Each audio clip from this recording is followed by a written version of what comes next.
Stranger thing की नई volume release हो गई वॉल्यूम 2। और मुझे ये एक्सपेक्टेशन नहीं थी कि ये इतना अच्छा परफॉर्म करेगी। फाइनली नेटफ्लिक्स ने एक गुड फिनाले सीजन लॉन्च किया है किसी सीरीज का, वरना वो हर बार हक देता है। ये सीरीज हमारी सारी थ्योरी को रॉन्ग प्रूव कर देती, क्योंकि अपसाइड डाउन कोई डायमेंशन नहीं है, ना कोई interaction point between two dimension. तो आखिरकार अपसाइड डाउन है क्या? किस बला का नाम है वो? दरअसल अपसाइड डाउन एक ब्रिज है, वर्म होल है बिटवीन टू डायमेंशंस। और इस वर्म होल को स्टेबल बनाता है एग्जॉटिक मैटर। दरअसल दो डायमेंशन का ग्रेविटेशनल पुल एक दूसरे को खींचता है, इसलिए वर्म होल स्टेबल नहीं रहता। उसको स्टेबल करने के लिए हमें चाहिए होता है एग्जॉटिक मैटर। अगर तुम ध्यान दो तो डस्टिन को एक किताब मिलती है डॉक्टर ब्रेनर की लैब से, डॉक्टर ब्रेनर की किताब, जिसमें लिखा होता है एग्जॉटिक मैटर और वर्म होल के बारे में। अगर इस एग्जॉटिक मैटर को तबाह कर दिया तो अपसाइड डाउन भी तबाह हो जाएगा, वो ब्रिज भी टूट जाएगा। आखिर हमारी गैंग का प्लान है क्या? वो वैकना की फील्डिंग कैसे सेट करेंगे? लेकिन आखिरकार वैकना का क्या प्लान है? उसे 12 बच्चों की नीड क्यों है? उसने 12 बच्चों को किडनैप क्यों करा? वो उसके वेसल कैसे है? दरअसल वैकना इन बच्चों की एनर्जी चैनल करके इन दोनों डायमेंशन को मर्ज करना चाहता है, जिसमें से एक है अर्थ और दूसरा डायमेंशन है अबेस, जिसका पुराना नाम डायमेंशन एक्स था, पर डफर ब्रदर ने इसको चेंज कर दिया। डायमेंशन एक्स एक रेफरेंस है टीनेज म्यूटेंट निंजा टर्टल से। इस सीरीज की सबसे बेहतरीन बात थी नैन्सी और जॉनथन का कन्वर्सेशन।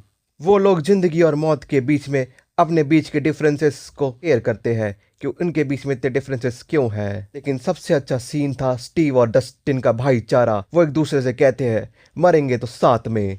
इस भाईचारे से हम लौंडे कनेक्ट कर पाते हैं, क्योंकि हमारा भी कोई ऐसा दोस्त होता है जिससे हमारे भाईचारा होता है। लेकिन जो सीन सबसे लैंडी था और इस सीरीज का बेकार सीन था, वो था विल का एक्सेप्टेंस सीन।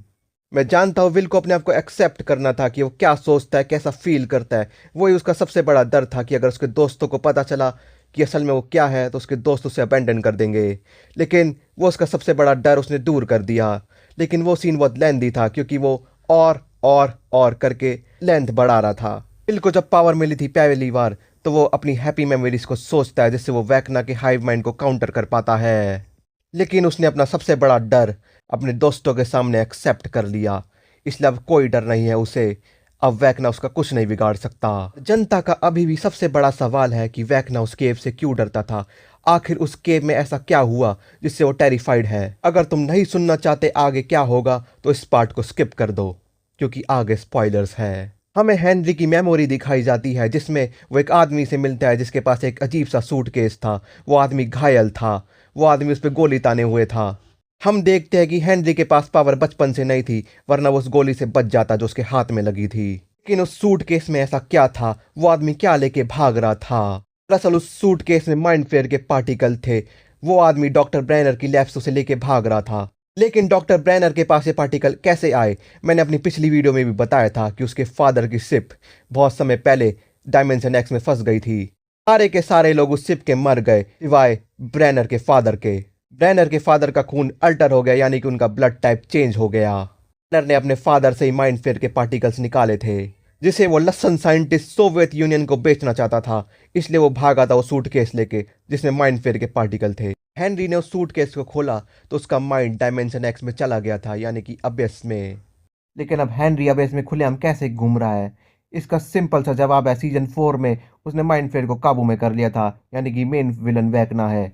लेकिन मेन विलन माइंड फ्लेयर भी हो सकता है, क्योंकि माइंड फ्लेयर ने हेनरी पे काबू किया था कई बार। मुझे लगता है असली विलन वैकना है, क्योंकि वैकना को लगता है इंसान एक संरचना, एक नियम को फॉलो कर रहा है। वो एक समय को फॉलो कर रहा है, वो समय के बंधन में है, जिसकी वजह से इंसान अराजकता फैला रहा है। इस चीज को मिटाने के लिए वैकना चाहता है कि लोग उसे फॉलो करें, उसके हाइव माइंड से जुड़ के। वैकना हॉकिंग जैसी रिफ्ट अब इसमें भी खोलेगा, क्योंकि हमारा वैकना दोनों डायमेंशन को मर्ज करना चाहता है। गैंग वैकना को रोकेगी नहीं, बल्कि उसे डायमेंशन मर्ज करने देगी। लेकिन क्यों? दोनों डायमेंशन एक दूसरे के करीब हो गए, तब 11 वैकना पे काबू करेगी और उसे रोकेगी। फिर हमारी गैंग एग्जॉटिक मैटर को बम से उड़ा देगी कि अगर वैकना जिंदा बच गया तो वापस अर्थ पे ना आ सके। अब इस सीरीज में किसकी फील्डिंग सेट है? मुझे लगता है सीरीज में 11 की फील्डिंग सेट है, क्योंकि आर्मी उसके जैसे और लोग बनाना चाहती है, क्योंकि वो सबसे करीब थी हेनरी के ब्लड से। आर्मी ने काली के खून से भी एक्सपेरिमेंट करा, पर वो फेल हो गए, इसलिए उन्हें 11 चाहिए और हैवान बनाने के लिए। इसलिए शायद 11 इस सीरीज में मर जाए, क्या पता वो जिंदा भी बच सकती है। क्योंकि उनका ये प्लान है, जब एग्जॉटिक मेटल तबाह होगा, अपसाइड डाउन कोलैप्स होगा, तो वो अपसाइड डाउन में ही रुकेंगे। जो दूसरे लोग इस सीरीज में मर सकते हैं वो है डस्टिन और स्टीव, क्योंकि उनकी फील्डिंग सेट है और राइटर्स की कई बार हिंट दे चुके हैं। अगर डफर ब्रदर ने स्टीव को मार दिया तो समझ लो डफर ब्रदर तुम्हारी फील्डिंग सेट है मेरे हाथों। तो मेरी वीडियो को लाइक मारो, नए हो तो सब्सक्राइब मारो और घंटी बजा के जोकर को फेमस करो। तो मैं जा रहा हूँ, मुझे भी वैकना की फील्डिंग सेट करनी है।